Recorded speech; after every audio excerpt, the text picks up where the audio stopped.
Oke teman-teman, balik lagi di Papio Channel. Jadi kali ini kita mau sharing persiapan apa aja sih yang harus kita perhatikan di mobil sebelum kita perjalanan jauh. Oke, yang pertama kita buka dulu kap mesinnya.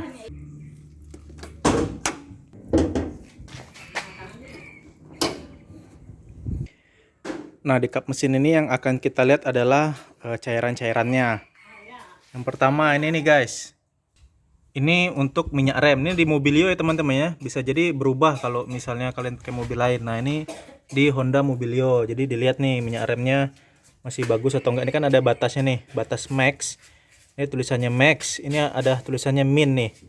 Nah, perhatikan minyak remnya di antara minus dan max ini teman-teman. Jangan sampai dia terlalu ke bawah. Ini kan ada batasnya. Nah, itu tadi minyak rem. Buat teman-teman yang masih ada minyak power steering biasanya di dekat-dekat sini juga, cuman kalau mobil ini power steeringnya sudah elektrik jadi nggak ada minyak hidrolisnya lagi. Terus air wiper teman-teman, ini air wiper. Nah, air wiper ini sebenarnya nggak ada batas maksimum, jadi kalian isi aja sampai luber nggak masalah teman-teman. Isi aja sampai penuh. Isinya air biasa, atau kalau kalian mau beli di variasi mobil tuh ada air khusus wiper, boleh tuh. Terus setelah itu adalah radiator. Radiator itu kalian nggak usah buka ininya, karena di mobil-mobil yang terbaru tuh ada reservoirnya nih, tangkinya nih, tuh tangki radiator. Nah, ini juga ada nih, ada batas maksimum atas minimum. Aduh. Nah, ini nih sebenarnya ada tulisan nih, mungkin nggak kelihatan di kameranya. Ada tulisan max, nih tulisan maxnya di sini nih, tuh ya, max sama min, tuh minnya di bawah. Jadi perhatikan aja kadar airnya di antara batas max sama min. Nah, bukanya ya dibuka aja guys. Nah, dibuka aja tuh. Ini isinya adalah air radiator ya. Air radiator tuh jangan air putih biasa. Kalian harus pakai air radiator beneran. Beli air radiator, nggak boleh air putih. Tapi kalau darurat ya nggak apa-apa. Cuman nanti setelah ke bengkel atau di kota ya harus pakai air radiator teman-teman. Tuh. Ini ada batasnya nih. Ya. Jadi kalau kalian pakai Honda Mobilio, Honda BR-V ini sama deh. Tepatnya di sinilah. Jadi nggak perlu buka di sini teman-teman. Seperti itu. Setelah itu oli mesin. Oli mesin ini sebenarnya kalau kalian rutin servis nggak usah dicek apa-apa. Cuman kalau mau kalian cek bisa juga. Nah, ini ya. Nah, ini oli mesin nih. Tuh, fokus. Nih, dia ini kan ada 2 titik nih di sini. Nah, ini masih bening nih karena baru 2 bulan yang lalu servis rutin. Jadi olinya itu masih bening. Tuh, kalau olinya udah hitam, udah keruh, atau di bawah titik bawah itu, nah itu harus cepat-cepat diganti atau diisi ulang. Ini oli mesin. Kalau udah tinggal dimasukin aja teman-teman. Tuh, nih, ini namanya oli mesin. Setelah itu aki mobil. Nah, ini kalau ini akinya aki kering teman-teman, dia maintenance free. Kalau aki basah, itu dia ada yang putar-putarannya tuh, nah yang diisi itu kan ada kan? Itu perlu diisi, perlu dilihat. Cuman kalau ini aki kering, kalian cukup lihat indikatornya nih. Ini warnanya kan biru. Kalau biru tuh dia masih bagus. Nah, nih teman-teman indikator ini, kalau biru baik, kalau warnanya gini kurang strum, kalau merah hubungi agen kami. Nah, kalau ini biru dia, tuh biru ya, berarti akinya masih bagus. Ini untuk ruang mesin. Sekarang kita lihat ke eksterior mobil. Untuk eksterior mobil yang perlu kita perhatikan adalah lampu-lampuan. Nah, ini kita cek lampu-lampuannya, baik fog lamp harus nyala ya, lampu sen, lampu utama. Di bagian depan tuh harus nyala semua, di bagian belakang juga. Nah, ini ya lampu-lampu sen, lampu-lampu sen, lampu rem, nah itu harus nyala semua teman-teman. Nah, itu tadi ya, lampuan harus nyala semua, jangan sampai ada lampu-lampu yang nggak nyala. Lalu wiper teman-teman. Nah, wiper ini sebenarnya sudah harus ganti dia, karena ini wipernya sudah tua, belum pernah diganti-ganti.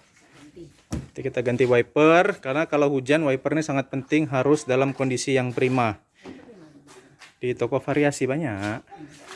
Nah, itu ya untuk bagian eksterior. Sekarang kita masuk ke bagian interior, apa aja yang harus diperhatikan. Untuk bagian interior sendiri sebenarnya tidak ada hal yang harus diperhatikan. Cuman kalian harus pastikan di dalam mobil itu nggak boleh ada bau-bauan yang menyengat, seperti bau bensin, bau durian. Mabuk nanti, atau bau buah-buahan yang menyengat lainnya, itu kalian nggak boleh ya. Interior itu aja sih, sama perhatikan kebersihan mobil ya. Sediakan juga minuman-minuman biar nggak kehausan di jalan. Itu aja paling interior. Nah, tadi kan sudah ya, mesin, eksterior, interior. Sekarang aksesoris yang wajib kalian punya sebelum perjalanan jauh. Yang pertama adalah TPMS, itu adalah sensor angin ban, teman-teman, tuh ya. Nah, ini sensornya. Nah, ini untuk bacanya, tuh. Jadi di sensor ini dia bisa baca tekanan dan suhu. Ini sangat penting, teman-teman. Kalau seandainya bocor halus, itu kan ketahuan tuh. Tekanan bannya menurun sedikit demi sedikit. Nah, itu bisa kalian langsung cepat bawa ke tambal ban. Jangan sampai angin bannya sudah habis baru kalian ngeh. Nah, itu yang berbahaya di jalan karena bisa terjadi kecelakaan. Ini sangat penting nih. Nah, setelah itu tadi kan satu TPMS. Kedua ini nih, ini penting nih.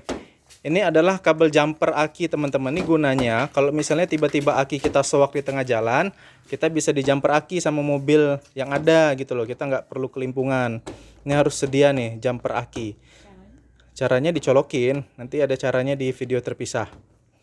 Dicolokin lah aki yang soak ke aki yang bagus yang ngebantu kita. Jadi kita nggak usah khawatir kalau misalnya mogok di tengah jalan. Ataupun ini bisa juga membantu orang. Selain kita dibantu, kita juga bisa membantu orang. Kalau misalnya di tengah jalan ada mobil orang yang akinya soak, kita bisa bantu mereka dengan kabel jumper ini. Lalu selanjutnya ini adalah kabel towing atau kabel derek, tali derek. Gunanya apa? Sama. Kalau misalnya kita terjerembab di jalan gitu kan, keluar jalan atau ban kita masuk ke dalam lumpur, kita kan nggak tahu di perjalanan jauh bisa aja terjadi hal-hal yang tidak diinginkan. Dengan ini mobil kita dengan mudah bisa ditarik di mobil lain gitu, bisa dibantu. Begitu juga kita bisa membantu orang lain kalau misalnya ada mobil orang yang terperosok gitu ya ke pinggir jalan, kita nggak tahu kan, kita bisa bantu mereka dengan tali derek ini. Atau misalnya ada mobil orang yang mogok atau mobil kita sendiri mungkin yang mogok gitu ya, mobil kita bisa diderek mobil lain dengan tali ini. Nah gitu teman-teman. Jadi itu 3 aksesoris wajib yang harus kalian siapkan di dalam mobil kalau seandainya sering rutin jalan jauh. Oke, gitu aja teman-teman. Semoga bisa memberikan informasi dan manfaat buat kalian semua. Lagi-lagi di video ini contohnya adalah Honda Mobilio. Untuk mobil-mobil lain ya silakan mengikuti. Terutama di ruang mesin itu bisa jadi sangat berbeda di mobil-mobil yang lain. Oke, gitu aja teman-teman. Semoga bisa memberikan informasi dan manfaat buat kalian semua. Terima kasih.